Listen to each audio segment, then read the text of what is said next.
Okay, this is a video on why the oasis versus no oasis controversy is important. I, I grew up in a oasis church.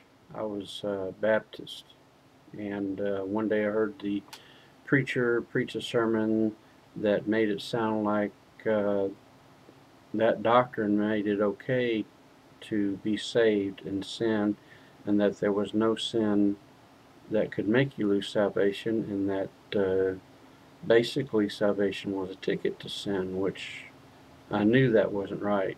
So that made me want to seek truth. But at the time, I was what you call a baby Christian, and I really didn't know how to do research or anything, and that didn't come till later. Um, I joined a forum called Christian Forums, and I also joined a forum called Bible Forums.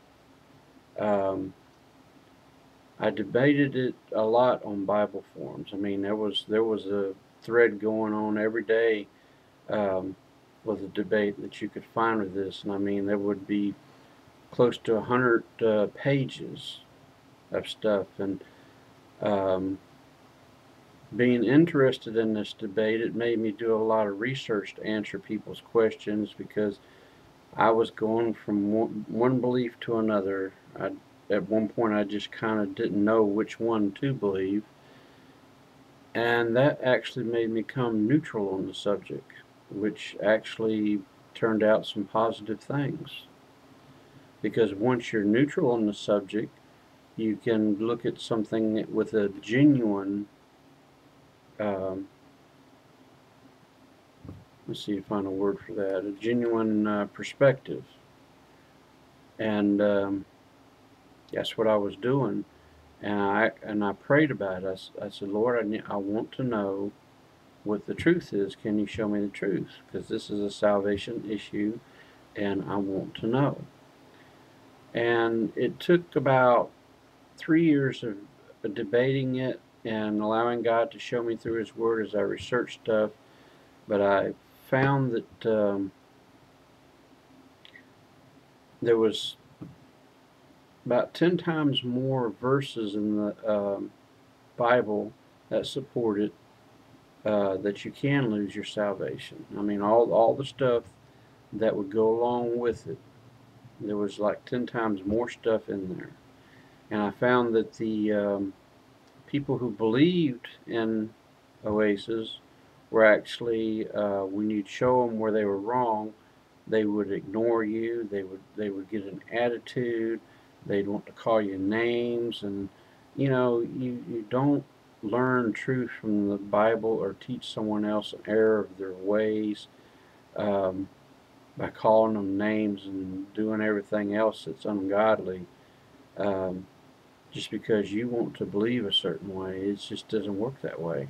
And I found myself becoming more humble instead of having an attitude and being arrogant and prideful when I debate, as I started to realize that you can lose your salvation. And that made me more or less fear God in a way that brought wisdom.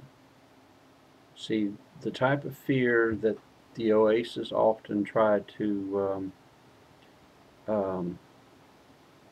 say that the no Oasis is pushing is a fear where, oh yeah, you have to do certain things a certain way, and you're going to lose your salvation every time you sin and all that. That's not true.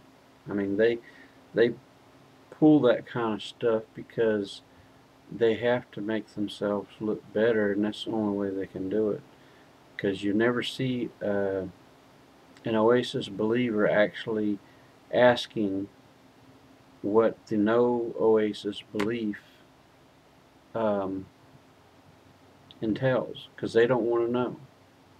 It's like the Oasis preachers have instilled such fear in them searching for the truth, um, that they themselves have taken on this fear. It's like if you go to the no oasis side, you're going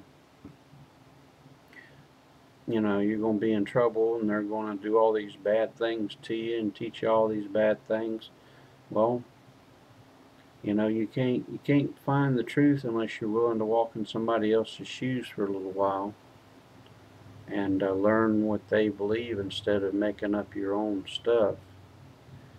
And there's one guy on YouTube that believes in oasis, and he's a preacher, and I can't think of his name right offhand, but I tell you, he'll call you names and all kinds of stuff,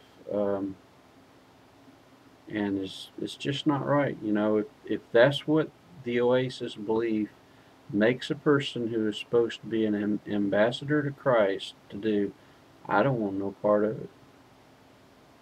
That's just all there is to it. I can do these debates on the oasis versus the no oasis people and not call anybody any names or anything like that, and just use Bible verses and make my point. And if the oasis feel like they got to call everybody names, well, that's not biblical, that's not Christ-like, and you certainly aren't being an ambassador for Christ. And that's all I got to say about that. Thank you.